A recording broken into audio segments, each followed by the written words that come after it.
caught in the crossfire. It's caught in the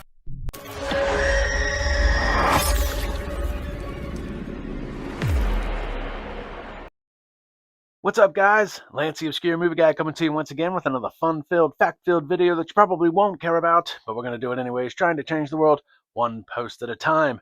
Today's video is done in partnership with Indie Horror Junkie, so be sure to go to IndieHorrorJunkie.com to check out all of their offerings.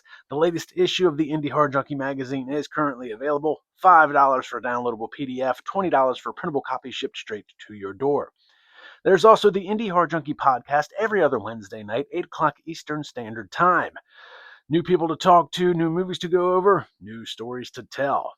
There's also the Indie Horror Junkie Film Festival, which will be held at MegaCon. More on that in the coming months. And be sure to sign up for the Indie Horror Junkie newsletter. It comes out the first of every month. More stories, more news, and more highlights that they couldn't jam-pack into the Indie Horror Junkie magazine. So be sure to sign up for that absolutely free, IndieHorrorJunkie.com.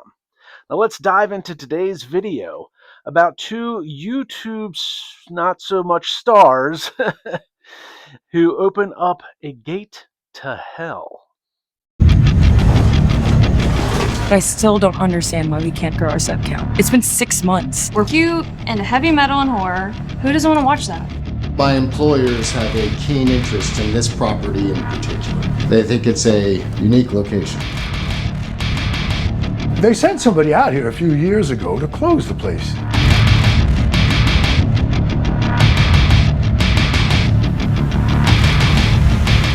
They're talking about opening it back up now? There may have been some oversight in the previous inspection.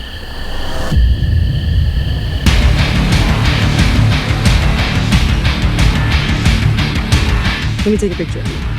Right now? It'll be good for the podcast. Here, let me get that headset behind you. So there was just a person in the graveyard with us last night. Stacy, this is a ghost. You're trying to commune with the dead.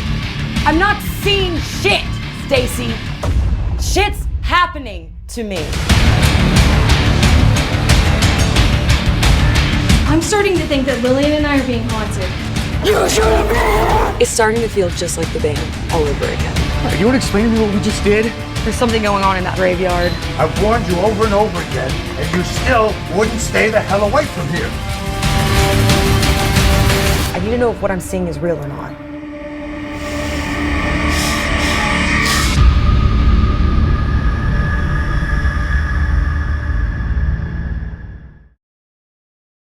So the Hellgate tells the tale of a couple of online personalities, Stacy and Lillian, trying to kind of establish themselves with this online personas.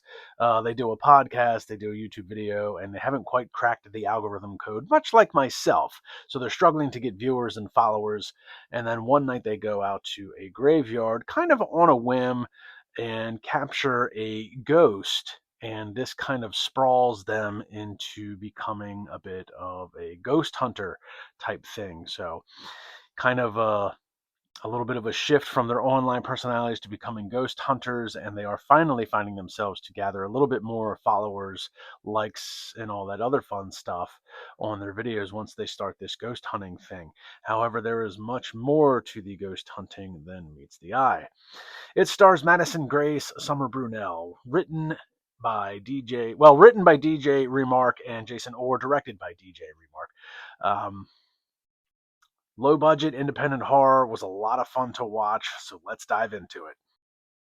So as I said, the movie opens up with these two girls that are basically, having a hard time finding subscribers for their podcast, where they talk about horror films, music, and stuff like that, much like myself.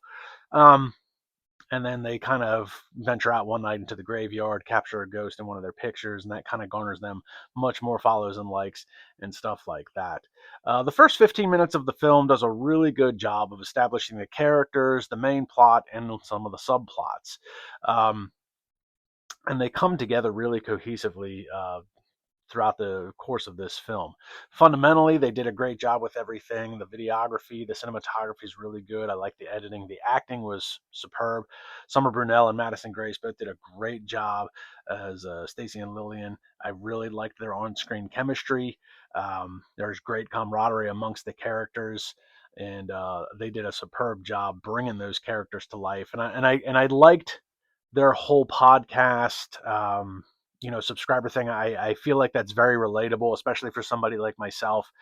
Yeah, I've been doing my YouTube channel for a number of years now, but still haven't cracked the algorithm code. I only have, I have less than 1,000 subscribers. My videos get anywhere from 2 to 100 views. So I can definitely relate to that struggle of, people trying to kind of establish themselves with these online, personalities, whether you're doing YouTube videos or podcasts or reels or whatever the case may be. I think it's a struggle that a lot of people can relate to with these two characters. And that was able to draw me in a little bit more, as these are very relatable characters. They're kind of dealing with the same struggle that I am. And they also we have similar interests, their music, their movies, and stuff like that. So very relatable characters, very well acted out, very well, performed and brought to life. So, fundamentally, the movie's pretty sound. There's no audio issues. The editing's pretty good. There's not a whole lot of special effects, but the special effects that they did use, whether it be CGI or practical, there was enough of it graced in there, kind of sprinkled throughout, that it wasn't overbearing, but definitely was well executed. Now, basically, these girls, they go out one night, like I said, and they go out into a graveyard. They take a picture. When they take a look at that picture the next day, they see, a figure, a face, kind of in the background. So they weren't there by themselves per se. So they captured this picture of this ghost, and that kind of helps them blow up a little bit online. And they want to go and do more investigating in this graveyard as to what they saw and what's really going on. So now they've gone from kind of these podcasters to these kind of like ghost hunters, which again, I found kind of relatable, because I was always a huge fan of the show Ghost Hunters and Ghost Hunters International. It's something that, fascinates me. But what they're finding is, with this graveyard, it's kind of there is a groundskeeper that kind of overwatches it, and takes care of it, takes care of the plots and stuff like that. And they're kind of shushed away one night, and Lillian kind of gets the feeling that he knows more than he seems to be putting out. And in the meantime, there's also another guy that kind of has bought this land of the graveyard for a nefarious reason. And so basically, you kind of have these three subplots that all kind of coincide with each other really harmoniously. And I don't want to give too much away in the way of the plot, but I mean, I think the name The Hellgate kind of gives you an idea of what the one guy's hiding, what the girls are seeking, and why the one guy bought the land. And it all kind of comes together in the end, for sure, in this kind of, like I said, it's very harmonious way that these subplots come together. Now, as much as I did like this movie and really enjoyed it, it's not without its problems, but they are pretty minuscule in the grand scheme of things. But I will say that the pacing can be a little slow at times, especially during the first third of the film. Despite its really good storyline, and it's really good at establishing the characters, the plots and subplots within that first 15 minutes, there's a little bit of a lull after that first 15 minutes where things kind of drag on a little bit longer than maybe they should. And it's not really until almost the 35 to 40 minute mark where things start to pick back up a little bit. And I know I previously said that there wasn't any audio issues. And when I say that, I mean like there wasn't like any ADR problems or things were out of sync. I will say, as far as the audio goes, the one issue that I did have was kind of with the music versus the dialogue. And this was basically in transitional scenes. When you're leaving one scene going to another, sometimes they overlay that with some music. The music was very loud in comparison to the dialogue. So if you were in the middle of a scene where they're talking and things seem kind of normal, then they transition to another scene, the music kicks on. The music's very loud in comparison to the dialogue, which probably better to be too loud than too low. The only other thing I'm not, this may be nitpicking a little bit, and it's not even that bad. There's a couple of scenes that I probably would have swapped around. I wouldn't have changed the scenes per se, but I probably would have changed the sequence in which they were presented in the film. One of those scenes is when we meet the guy that's kind of buying the land. There is a pretty good scene of this guy kind of going into town and going to this music store where one of the girls works and kind of introducing himself. And he is kind of comes off a little creepy, but not too terribly creepy. But I probably would have rearranged that scene with, when he's first shown at the graveyard. Probably would have just kind of made it contextually a little more better. But that's really just me nitpicking. I wouldn't have changed those two scenes in any way, shape, or form. I just probably would have swapped them around. Probably would have made a little bit better flow through that portion of the film. But other than that, this is a really sound film. The only other random issue that I had with the film was there's actually, around the 1 hour mark, there's actually a really, really good bar scene with Lillian and some guys that are not so nice in the bar. And it's actually a really good scene, and she does a really good job kind of, playing a badass and kind of, doesn't want to deal with their bull crap. My only problem with that scene was background audio. There's kind of they use audio of billiard balls kind of hitting each other. Obviously people in the background playing pool to kind of give you that, bar type feeling. But that did become a bit distracting at one point because not only were the sounds very constant, it was pretty much the same segment of sounds kind of played on a continuous loop.